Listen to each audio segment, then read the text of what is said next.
Bonsoir, mesdames et messieurs. Bienvenue au Collège des Forces canadiennes. On part de nos stagiaires et nos membres d'état-major. Ça me fait un grand plaisir de vous accueillir ici au Collège des Forces canadiennes ce soir. This is a real pleasure for us to host this event, the inaugural Eaton lecture.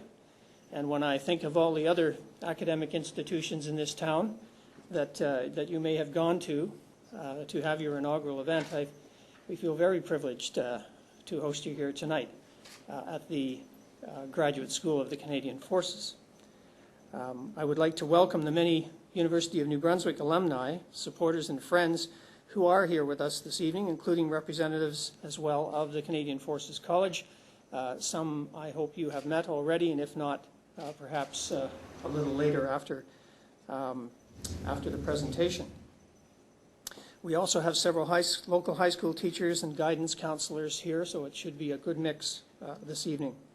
I would especially like to acknowledge University of New Brunswick's former Chancellor, Dr. Frederick Eaton, and his son Fred, the university's President and Vice Chancellor, Dr. Eddie Campbell, and the three Vice Presidents, Mr. Bob Skillen, Dr. Tony Secco, and Dr. Robert McKinnon.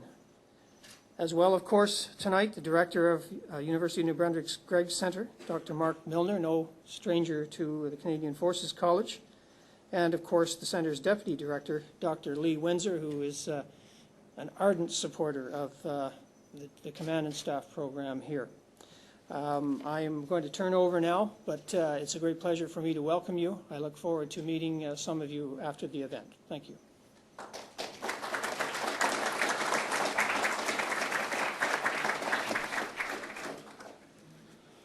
Well, thank you very much, General Hilton.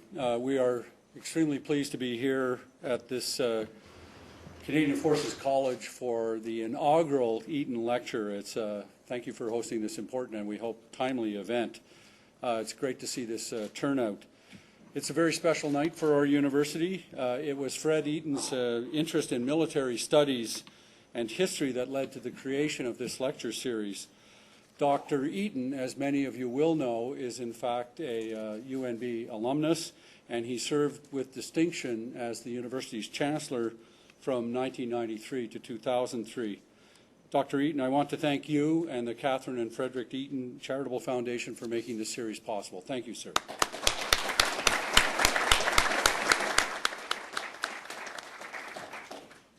The Eaton Lectures are presented by UNB's Gregg Center for the Study of War and Society. They will focus on Canadian military history and stewardship. It is our hope that they will promote public dialogue on issues pertaining to the phenomenon of war. At this time, I'd also like to acknowledge the support that we've had from John Irving. He couldn't be here with us tonight, but without his generous support, we wouldn't be able to hold the event here in Toronto. And let me explain to you a little bit about why we are here in Toronto. We are one of the nation's top comprehensive universities, and we do think it's important that we extend our reach well beyond the borders of our province of New Brunswick. The Gregg Center is an example of how we do that. It is truly a center of excellence for the study of war and society, internationally recognized for its graduates program and its expertise in all aspects of modern conflict. The center's activities include innovative teaching and study tours in Europe and elsewhere, scholarly research, publications and conferences, public outreach, and work with the Canadian Forces, as you just heard from the General. There's a short write-up about the center on the back of the program that you have, and I would encourage you to read it and also to take up an opportunity to visit the website should you wish to learn more. This first lecture will be presented by the director of the Gregg Center, Dr. Marc Milner, and I am going to take a few minutes to tell you about Dr. Milner and his credentials. He joined UNB's Department of History in 1986 and has served as the director of the Military and Strategic Studies program for nearly 30 years. He has taught courses on war and society at UNB for that same amount of time. He is a three-time graduate of the University of New Brunswick, an expert on the Second World War, and one of this country's most influential military historians. I'm a mathematician, Mark. The math doesn't always add up. That's arithmetic. That's an inside joke, never mind. Dr. Milner is a prolific and award-winning author. He is best known for his books on the Canadian Navy and on the Battle of the Atlantic. He has edited the journal Canadian Military History and published more than 100 academic and scholarly papers. That's a big number. Before joining the University of New Brunswick, Dr. Milner was employed with the Directorate of History at the Department of National Defence in Ottawa, where he worked on Volume 2 of the RCAF's official history and the new official history of the Royal Canadian Navy. He has served as chairman of the Canadian Military College's Advisory Board and as vice chair of the Board of Visitors here at the Canadian Forces College. He has supervised more than 50 graduate students, and again, that's a big number. He has conducted study tours of European battlefields on behalf of the Canadian Battlefields Foundation and the Canadian Armed Forces. He is currently on the Board of Governors of the Royal Military College of Canada in Kingston. His current research projects focus on the Normandy campaign of 1944. Tonight, he will challenge our concept of remembrance. Ladies and gentlemen, it is my great pleasure to invite Dr. Marc Milner to the podium to deliver the inaugural Eaton Lecture. Marc?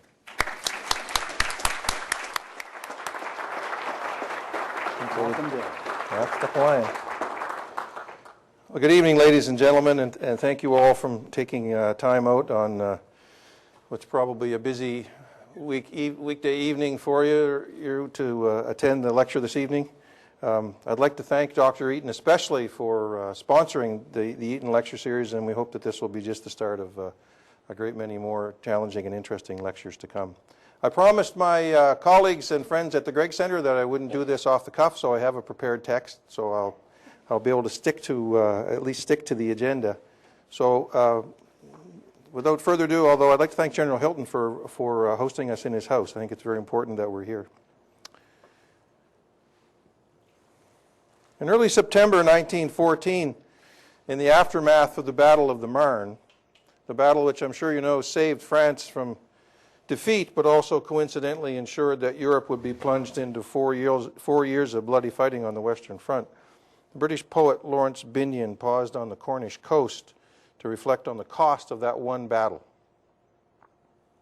The result of that was a 7-stanza poem, For the Fallen, which was published in the Times of London on the 21st of September. You may not know the poem, but you all know the 4th stanza. They shall grow not old as we who are left grow old. Age shall not weary them, nor the years condemn. At the going down of the sun and in the morning, we will remember them. Now, Binyon, of course, had no idea, no conception of the horror that lay ahead. No idea of this destruction of the old British Expeditionary Force barely 2 months later at First Ypres, or of the attrition campaigns of 1915 and 1916 that swallowed a generation of British youth, or even of the bloody triumph of the 100 Days campaign in 1918 that ended the war. When it was all over, some 12 million soldiers lay dead. 1 million of those from the British Empire, and over 750,000 were from Britain herself. Within the entire compass of Western knowledge, there had never been anything like it before.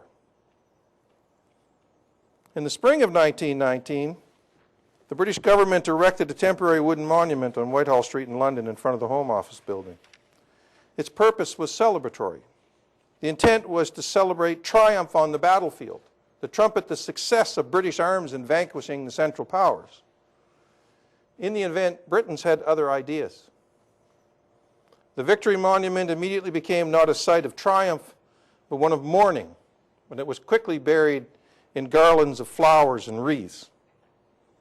Plans for a victory celebration soon gave way to a more somber and reflective plan for quiet remembrance of fathers and sons, of brothers and family members lost in the maelstrom of 4 years of fighting. I think few things really epitomize Britain's deep sense of loss more than the first Armistice Day of 11 November 1919. King George called for 2 moments of silence at 11 a.m., a year to the day from when the guns had fallen silent. When the hour struck, the whole of the British Empire, and in fact the whole of the British Isles, stopped. People stopped moving, trains stopped, ships stopped, trams stopped. It was said that in the silence that followed, the only sound that could be heard was the sobbing of women. The sense of loss in Canada was just as deep. However, the response, at least initially, was more fragmented and I would suggest to you more regionalized. The Great War was Canada's first major act as a unified state. But the country was still a vast and poorly connected land. Local churches, local veterans groups, militia units, service clubs, municipalities, and eventually Legion branches all observed Armistice Day in the 1920s in their own particular fashion. Only in 1931 was the 11th of November set aside as a national holiday in Canada and called Remembrance Day. Plans for a national cenotaph began in 1925, but for a number of reasons it took over 14 years to complete. For the most part in Canada, the dead were memorialized in built memorials, cenotaphs, arenas, ballparks, memorial libraries. I'm going to talk more about that in a moment. It was enough in 1919 and the early 1920s, I think, for most Canadians that the war had been won. The sacrifice had been terrible. It was time to get on with life. But for all those who had lived through the horror of the Great War, the burden was the same. It was their task to honor the dead. This became, in the words of one observer in 1935, and I quote, an obligating symbol for all the survivors. Canada adopted the fourth stanza of Binion's For the Fallen as our act of remembrance and the mantra for Remembrance Day itself. How could it be otherwise? 60,000 Canadians had made the ultimate sacrifice, and in a country as small as Canada, it was impossible to find not just a community, not just a family, but individuals who hadn't been touched by the cost of war. Most who had gone overseas to fight had gone willingly, volunteering in the service of their community for a cause which they and their friends and their family had told them was just. Others, later in the war, had been taken by that same community against their will and sent into battle. The circumstances of the service of both the volunteers and the conscripts were different. The obligation to honor their sacrifice was the same. How could survivors do other than to try to remember them? How could they demonstrate that the sacrifice that they had asked of their fellow citizens, those who had given the ultimate sacrifice, had not been in vain? I guess what I'm trying to say is that it was perfectly natural at its point of origin for Remembrance Day to be focused on the dead. And modern cognitive scientists will tell you this is understandable. Peter Burke once wrote, a cognitive scientist, that individuals remember in a literal and physical sense.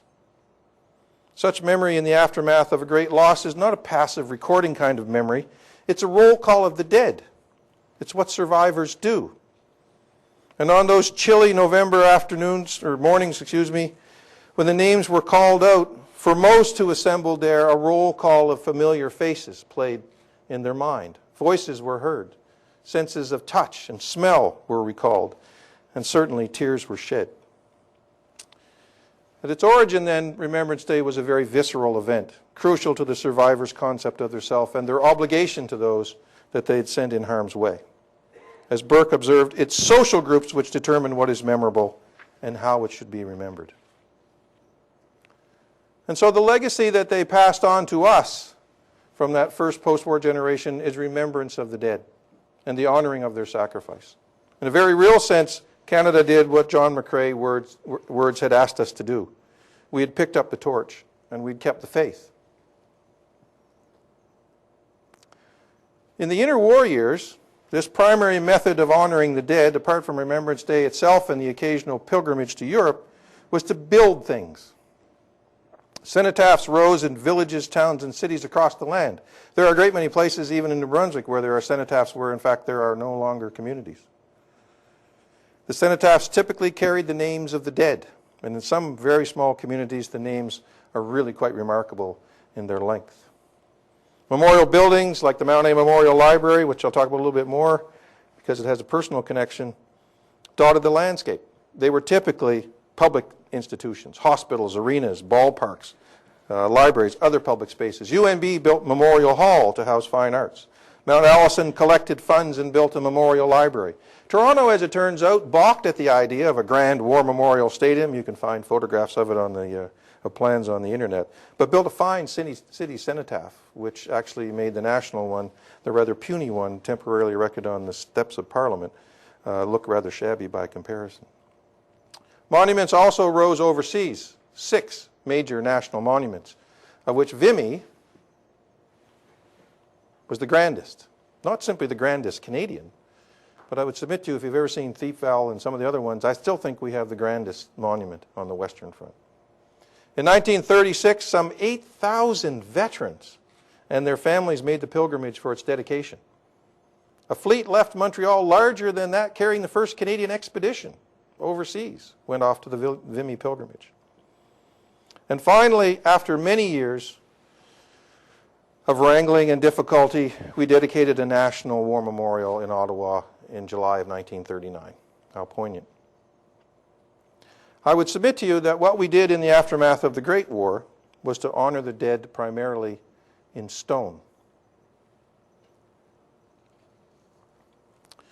The burden of honoring the dead has been passed down through the years, and it was sustained, of course, by a second great catastrophe a generation later, the Second World War. But I want to suggest to you that virtually no Canadian alive today, I'm not sure we can be absolute about this just yet, has a literal and physical memory of anyone who died on active service in the Great War. And those who knew someone who was killed on active service in the Second World War are dwindling all too fast. For the vast majority of Canadians today, there is, I would submit, no literal and physical remembrance of the dead of the great wars of the 20th century. For most Canadians, the name on the local cenotaph now belongs to a larger collective memory, to part of an oral tradition within families and communities, among neighbors, or maybe recorded in books and collections of letters in the local library. Memory of the dead in a figurative sense lies in our own mind, in what's passed down to us by our parents and our grandparents. It lives in literature and it lives in film. It also lives in those photo albums and fading memories from grandparents that you may encounter from time to time. And it, of course, exists in the memorabilia in countless legions across the countries. It exists in attics and letters in a box. It exists in museums. And in many places, it still exists on the family room wall with faded photographs of people who served overseas. For most Canadians, then, remembrance today is a social ritual. It's a necessary one. It's performed with deep reverence. But less and less it's performed by survivors and the grieved, people who knew the dead and could remember them in a literal and physical sense. And it's performed by the young, who have no knowledge not only of the dead, but of the stress and strain of total war. This is especially true, I think, for young Canadians and for recent immigrants.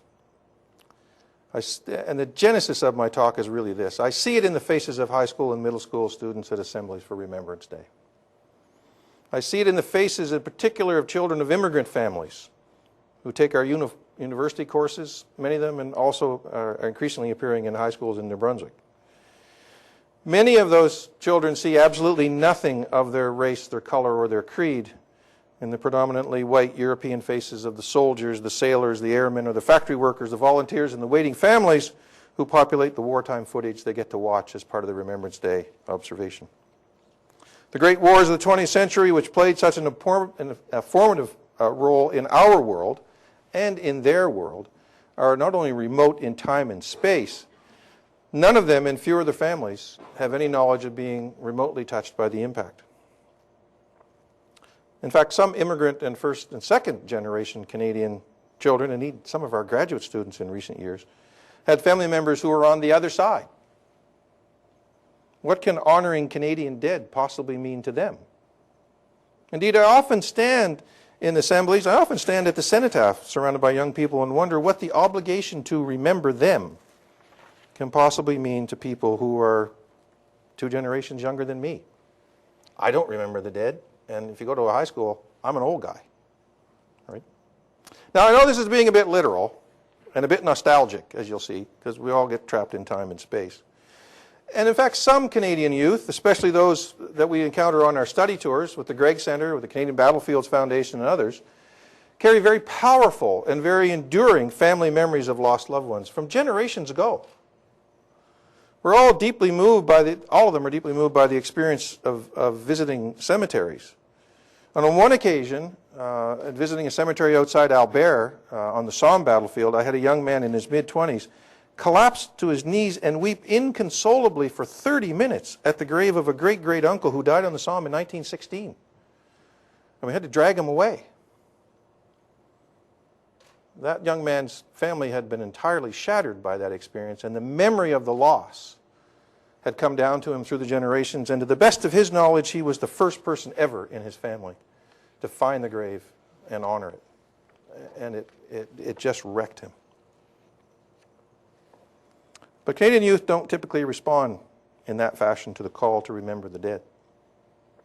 Indeed, most, even among those who are interested in the subject, have little solid family memory of wartime service of parents or even grandfathers. They have a notion that someone in their family probably served somewhere with somebody, but their grandfather is gone, or you can't talk to him anymore, or nobody remembers, but they found some letters and they're not sure what they mean. I'm not saying that's a bad thing. That's what happens. That's where we are.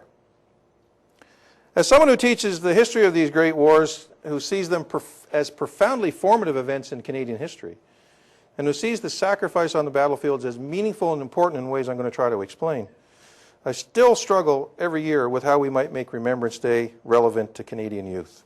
How can we give them something to think about during the moment of silence? Because I remember when I was 14 or 15 and what I was thinking about in a high school assembly. And it's probably not what we want to talk about right here. So what do we do? And I suspect this is going to raise some hackles, but my solution increasingly is tell them not to focus on the dead, to focus on the living. And reflect on what they have reason to be thankful for. Living in one of the best countries in the world. The dead did not build it. The living did. The friends and the family and the fathers and the mothers and the brothers and the sisters and the people who were left to grieve and honor their sacrifice are the people who built modern Canada. The survivors' legacy to us is more than a cenotaph in every community. It's more than a memorial arena or a memorial hall. It's more than a ballpark, and it's more than a holiday in November. In the end, the survivors ensured that the sacrifice embodied in the dead counted for something. Modern Canada itself, the place where we all live, the place where immigrant parents or grandparents came to ensure a better life for their children, is itself, I would submit to you, the ultimate monument to the dead of the great wars of the 20th century. Now, the origins of modern Canada, a country that's consistently listed as one of the best places in the world to live, is a subject of considerable debate among historians, among my colleagues at the University of New Brunswick. Historians like Colin Mackay have argued that Canada, like the U.S., is really the legacy of 18th century philosophers.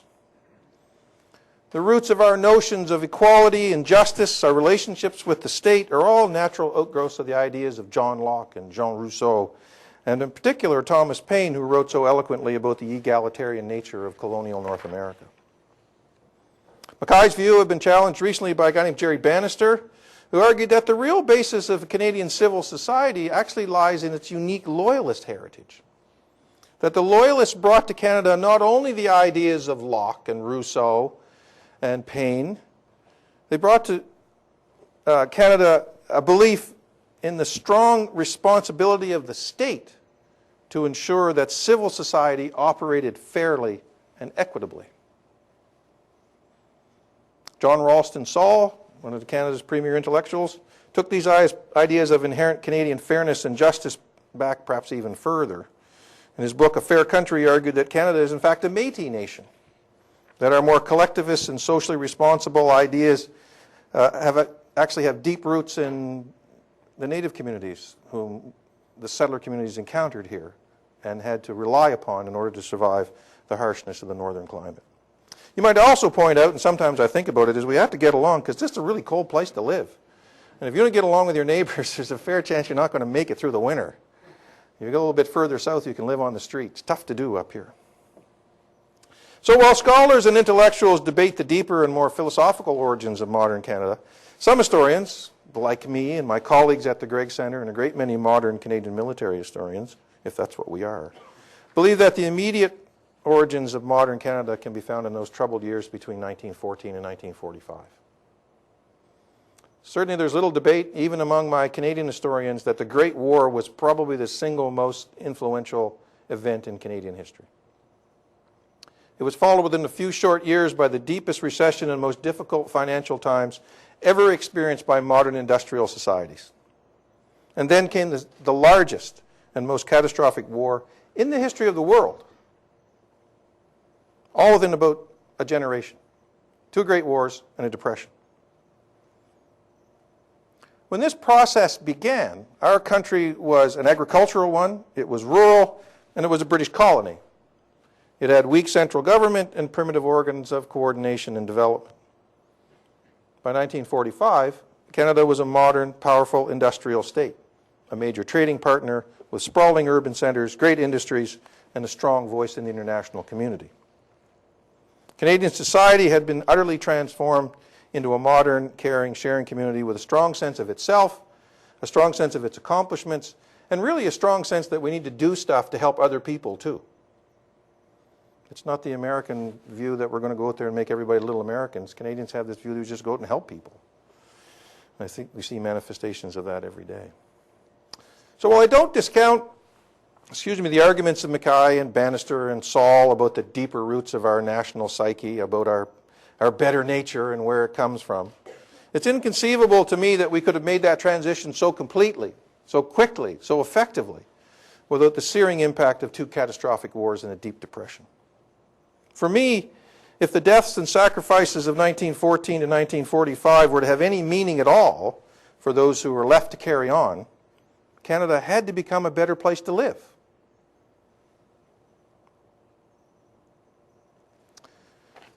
The immediate legacy of the sacrifice of the Great War is perhaps easiest to recognize in our constitutional development, and you're all familiar with that argument. In 1919, we signed the Treaty of Versailles as an independent state, and that agenda was pursued through to the Statute of Westminster in 1931. The Great War made Canada an independent country. But the war also changed the relationship between Canadians and their state. Governments, both Dominion, still like that word, and provincial, had to act on larger social issues if the nation was to mobilize for a great war. As Donald Creighton wrote decades ago, the real revolution in the nature and function of the Canadian state began in 1916. In the depths of the Great War.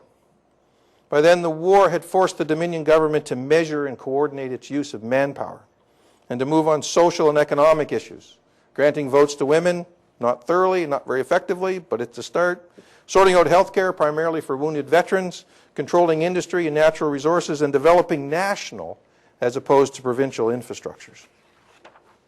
The state saw much of its increased role in the lives of Canadians during the Great War as transient. Its primary intent between 1914 and 1918 was to mobilize the resources of the nation for a total war.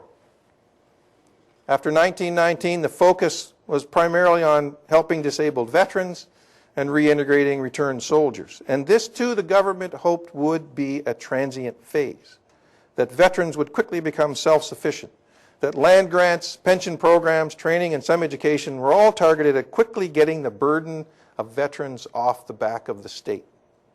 Some of these benefits, such as pensions for able veterans, were even set to commence in the 1960s, by which, as some contemporary cynics noted, many of the Great War veterans would already be dead and the government wouldn't have to pay them.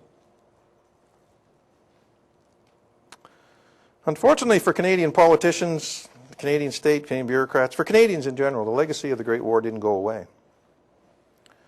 While cenotaphs and memorials rose across the country, Parliament, the provinces, and veterans organizations squabbled, as we do in Canada, over how to care for the disabled and the wounded, who was going to do it, and which level of government was going to pay for it.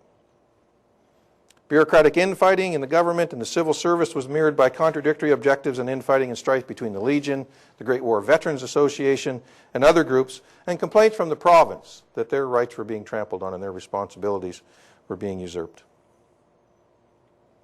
Nonetheless, the government did move to help disabled veterans in particular. But when the Great Depression hit, I think I have a slide. There we go. Kind of a Bennett buggy. Budgets were slashed and the needs grew. To give you an example, in 1928, the Dominion government distributed some $367,000 in veterans' disability relief to about 4,600 veterans. By 1933, the budget was down and the demand for relief among veterans was up to over 14,000 cases. The Depression reduced many Canadian War veterans and their families to abject poverty. They weren't alone, of course, and so the new Prime Minister of Canada, R.B. Bennett, under Brunswicker, inherited the Depression in 1930. And the next year he launched his $26 million unemployment and relief bill aimed at averting the social unrest and chaos he feared would arise from the destitution that many Canadians were facing. By 1937, the Dominion government had spent the then unprecedented amount of $1 billion on relief. And its action eventually prompted a crisis between the Dominion and federal governments that was only resolved after the war, the Second World War. Only as Canada recovered economically in the late 1930s and the quarreling between veterans and the government was resolved with the passage of the War Veterans Allowance Act in 1939.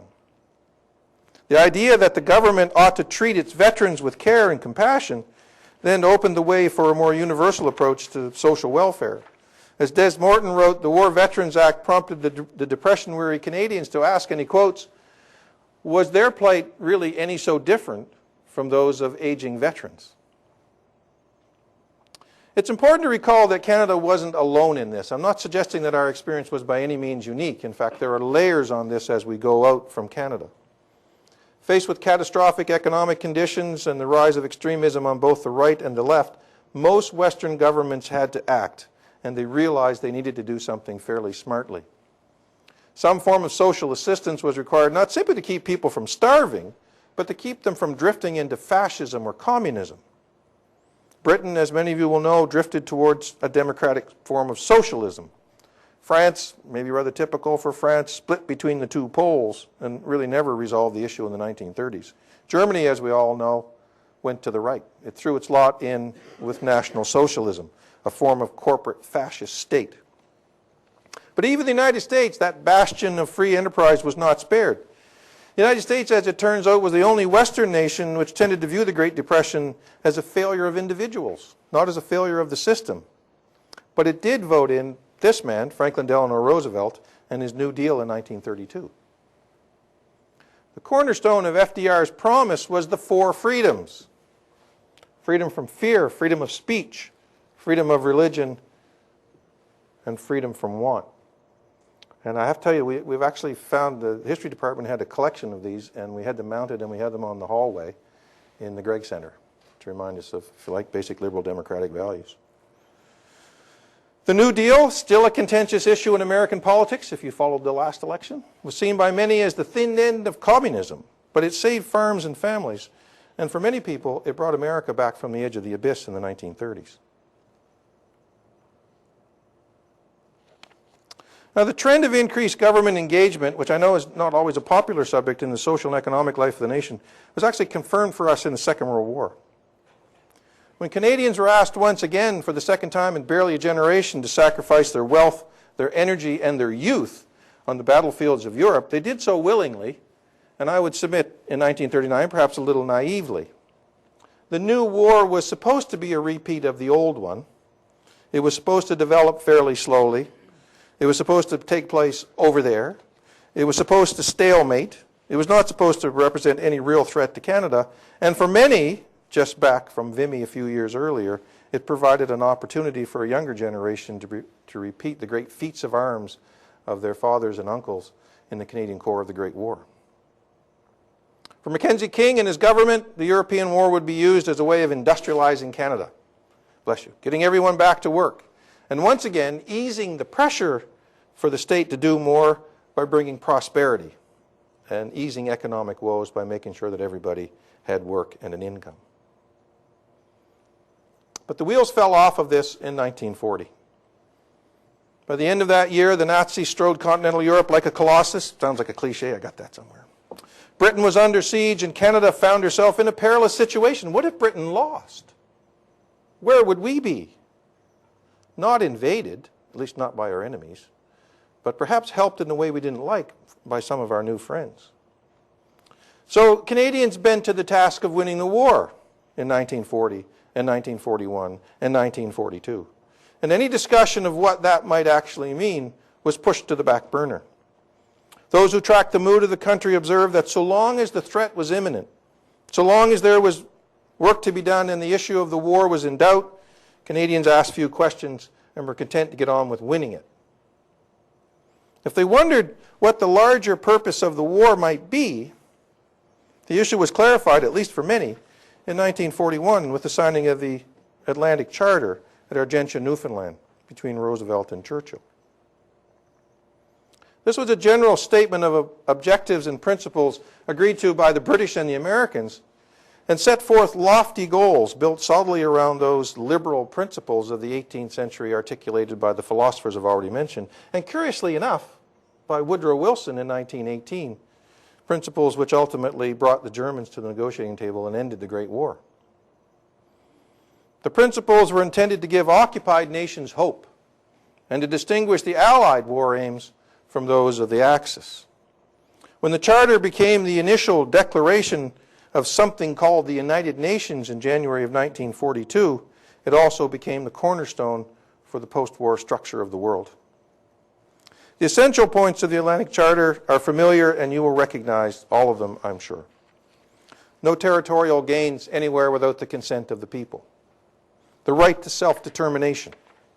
The elimination of trade barriers. The establishment of global economic cooperation.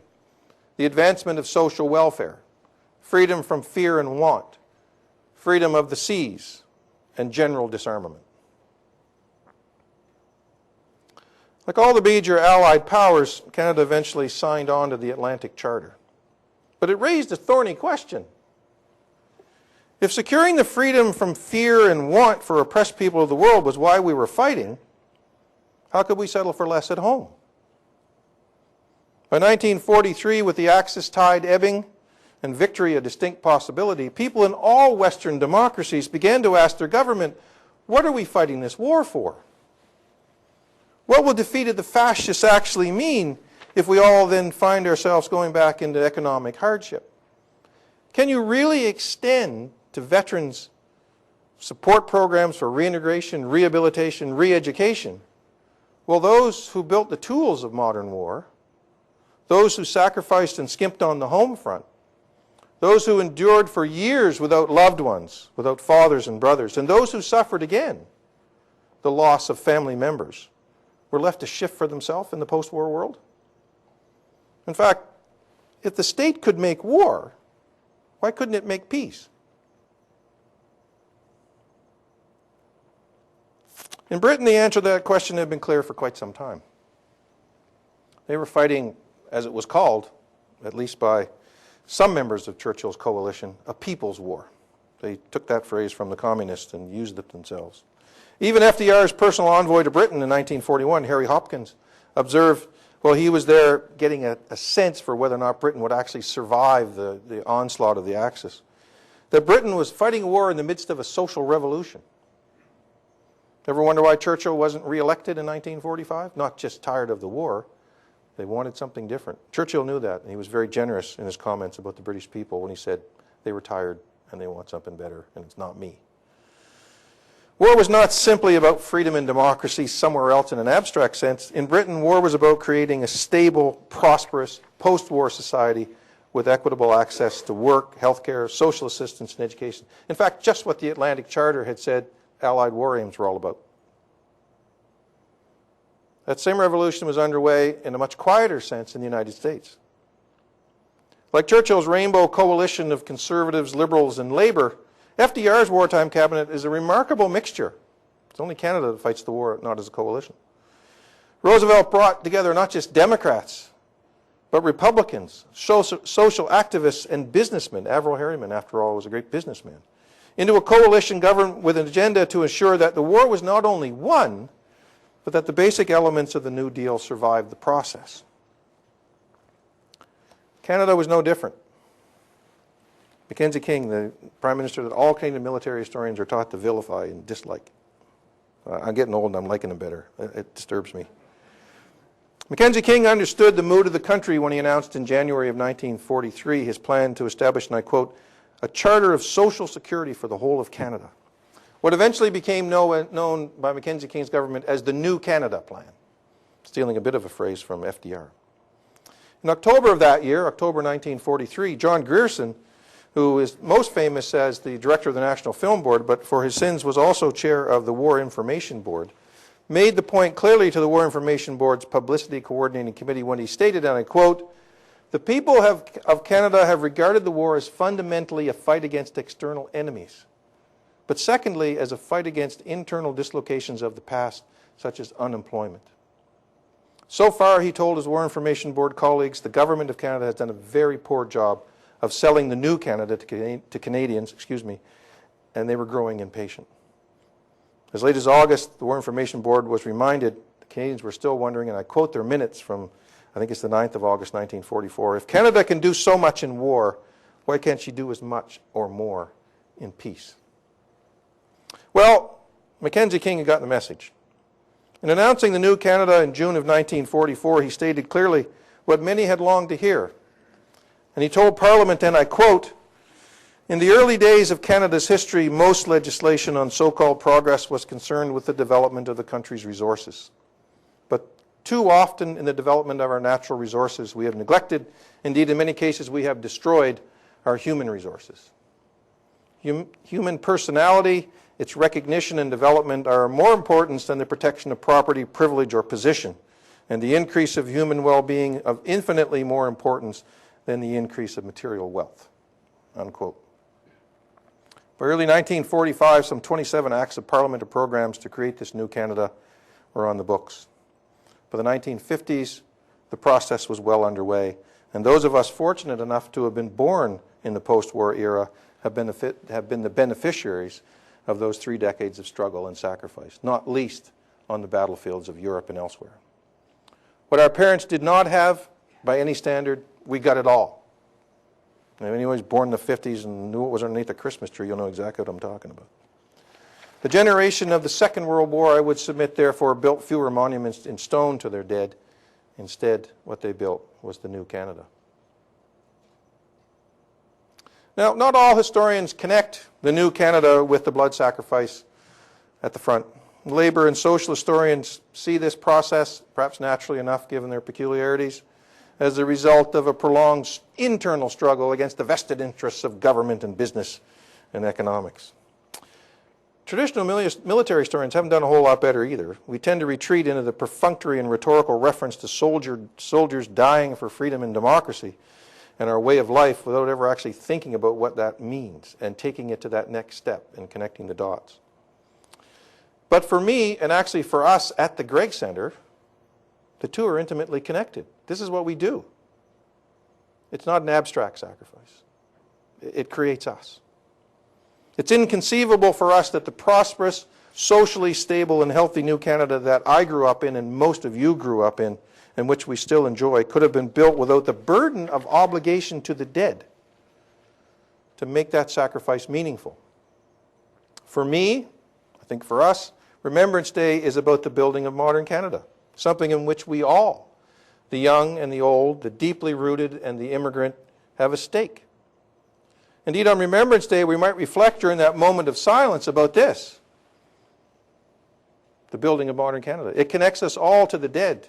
It connects us to the living who carried on despite the hardship and loss. And it lays a burden on us all.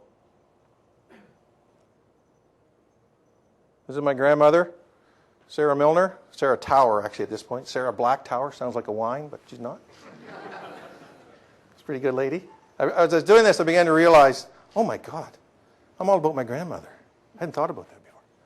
This is her father, Willard, and her older brother, Roy, younger brother, Joe, and I forgot to phone my sister and get my names of my great aunts, and I apologize. Sarah Milner, as she became, life straddled the whole era. She experienced the highs and lows of the age, the deep and profound sense of personal loss, the economic hardship, the anxiety of having sons on a battlefield, and something of a golden age in her retirement. Despite it all, and the losses were really quite profound, she died a happy woman. I know. I asked her. I said, so, this is a week before she died, I said, how you doing? Is this going to be okay? And she said, yeah, I'm fine. Had a good life, going to my God, happy in my faith, no complaints.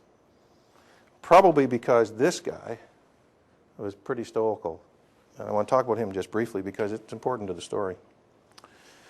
Sarah was born in 1891 in West Sackville. Her father, Willard, in the picture, it's tough for me to say, was a farmer, laborer, sometimes sailor, always difficult, uncouth, foul-mouthed, and not infrequently drunk. It was once said that my great-grandfather Willard went all the way to China and back in a clipper from St. John and never drank any water.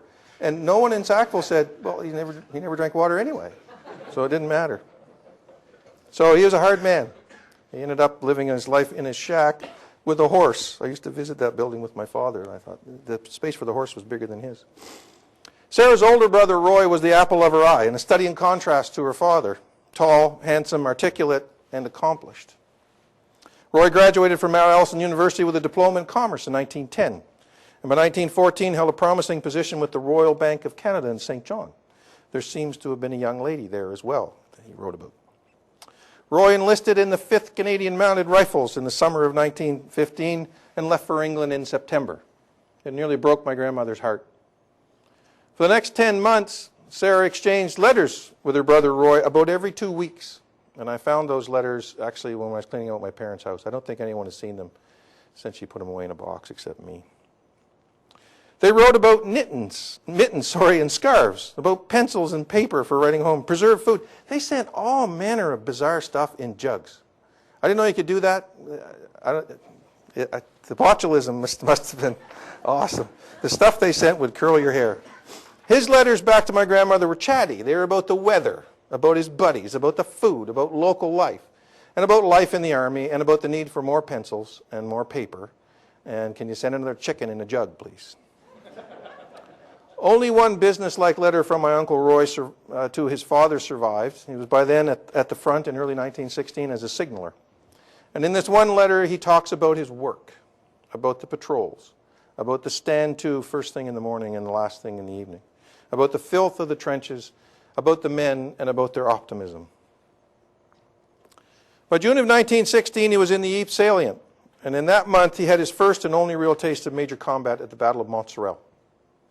He wrote back to my grandmother shortly afterwards in one of the few unguarded letters he sent. I'm still going strong, he said, but most of the old boys I enlisted with are gone. 6 weeks later, there he is in London. Somebody should have fixed his hat before they took the picture. 6 weeks later, the telegram arrives, followed in August by a letter from Sergeant Gillis explaining how Roy died. It was death by a random shell on a quiet day. Wastage at the front. No great battle, no great music, just an explosion. 4 guys dead, one of them Roy. Roy's buried in Railway Dugout Cemetery in Eaton. His grave was visited in 1922 by a young woman from St. John who sent photographs. My grandmother packed the letters away in a box and got on with life, but it wasn't easy. In 1919, she married Clayton Milner, a bookish man who was considered to be too frail to go overseas. I don't believe it for a minute. I don't think she let him go. I think she hung on to him like dearly. Clayton soon opened a general store, and 3 babies followed in quick succession. Elsie in 1920, Bill in 22, and Joe in 24. Then in the spring of 1925, Sarah contracted tuberculosis and went off to a sanitarium in Riverglade, New Brunswick, and there she stayed for most of 13 years. In 1925, the sanitarium cost $10.50 a week plus incidentals. And while Clayton minded the store, the children were sent off to foster homes, all in his family, and they stayed with relatives all through the late 1920s and 1930s. My father was brought up by his uncle. When the Depression hit, Clayton lost the store because he kept accounts for people who couldn't pay, and then eventually the store couldn't pay, and he had to go find a job, which he was lucky to do. He had accounting skills. He ended up at a local firm, and my grandmother could stay in the sanitarium until she was cured. She came home in 1939. Picture on your right. The 3 kids, my father on the right, he's taller than I was. And they were all reunited briefly for about 3 years. Then in 1942, both boys joined the Army. And by 1943, late 43, early 44, both were overseas. My Uncle Joe spent 16 months as a rifleman in a rifle company, primarily in Italy, and ended up in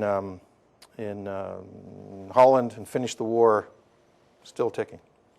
My father landed on D-Day, spent the war as a gunner, survived it, but had the lack of good taste at one point in 1944 to write home to his mother and say, "Ain't it neat, I'm in the same brigade and the same division that Uncle Roy was in when he was killed overseas."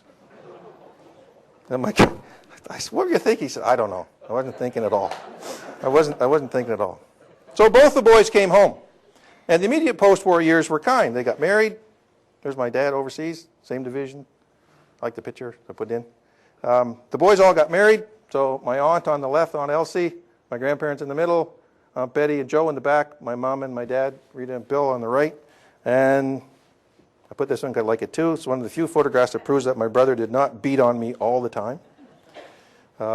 Kids came along. So life was good. The new Canada had come to pass. Healthcare was accessible. Education was available. We're all on track to go to universities that the state was building. Everything was looking good. I didn't put in the paper that my Uncle Joe suffered from post-traumatic stress, couldn't keep a job, couldn't stay sober, had nightmares, and then one morning my grandmother, who lived across the field from those 5 grandchildren, woke up and they were all gone. Broke her heart. Never saw them again. They just left. The mom had enough. Packed them in a car, took them to Ontario. It was all over. She talked about Roy, but she never talked about the grandchildren. Despite all that, things were pretty good. Clayton retired in the late 50s with a small pension from his company, and they both had the CPP. The Sackville Memorial Hospital provided government-supported health care. Baby bonuses helped the kids raise their families. And as I said, access to school and all sorts of things were going on. Life was good. Life was comfortable. The new Canada had arrived. Now, I should point out, and I apologize, I'm way over time, my grandparents were not radical social activists pushing an agenda for change. They were just, I think, rather quiet and ordinary Canadians. They suffered, they endured, they got on with life. I'd like to think that their contribution in their own way is understated to the building of the new Canada. They were part of it. It was one that served them, their children, and their grandchildren well in the post-war world. But we know that survivors of combat were also directly involved in building the new Canada. And one of them was the man after whom our center at UNB is named. And here, I would submit, is a classic example of what veterans did who survived the process to build the country that we all live in today. This is Milton Fowler Gregg. Like my Uncle Roy, Gregg was from a small farming community in New Brunswick. He actually had less in 1914 than my Uncle Roy did. He had the great good fortune to survive the Great War after actually a long period of combat. He emerged from it, in fact, as a hero with a Military Cross and Bar and a Victoria Cross, the most decorated soldier in the history of the Royal Canadian Regiment. In the interwar years, Gregg devoted himself to public service. He's here on the right as Sergeant-at-Arms in Parliament. He returned to the colours in 1939 and eventually commanded his old regiment, the RCR overseas, until he was considered too old to lead it in combat. And so he came home in 1943. Initially to run the battle school for officers headed overseas, but by 1944 he decided that the real struggle was what do you do with the soldiers coming home when the war is over. And so he came to the University of New Brunswick to become our president. It was Milton Gregg who created the modern University of New Brunswick. And it said, I stand to be corrected by Susan and others, it was Milton Gregg who established departments and said they should all have meetings and keep minutes.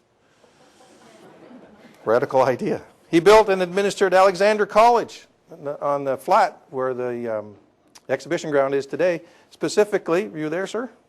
Okay, specifically for returning vets.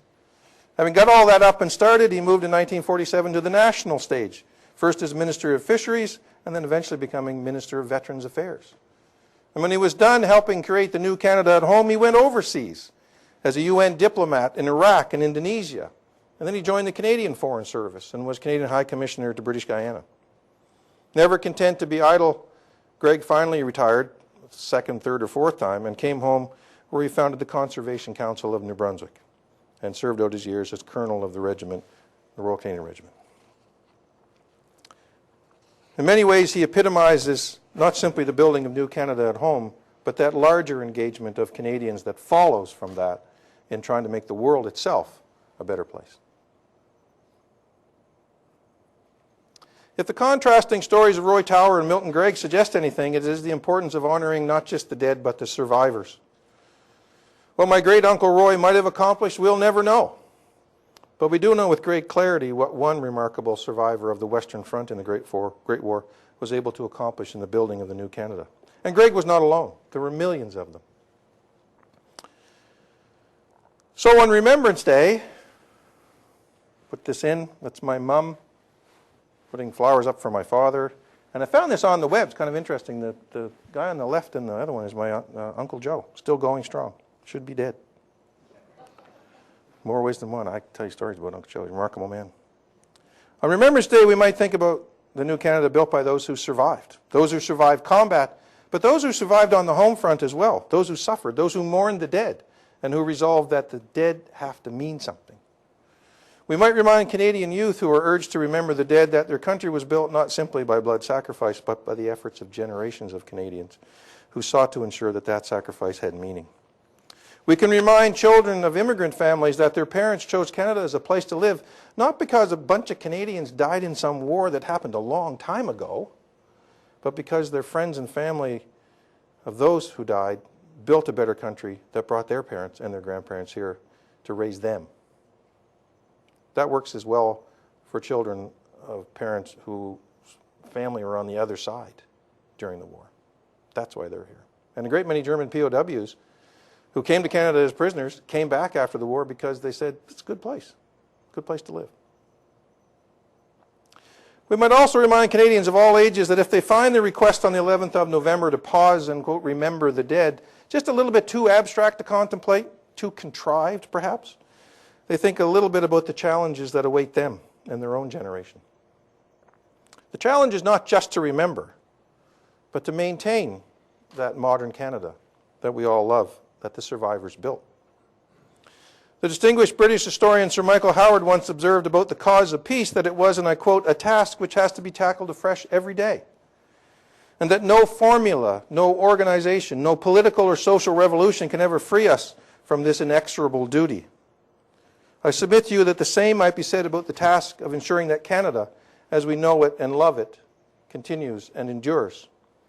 When we are asked to remember the dead on the 11th of November, we might give a little thought to what was built in their honor and what the obligation to remember really asks of all of us. Thank you very much.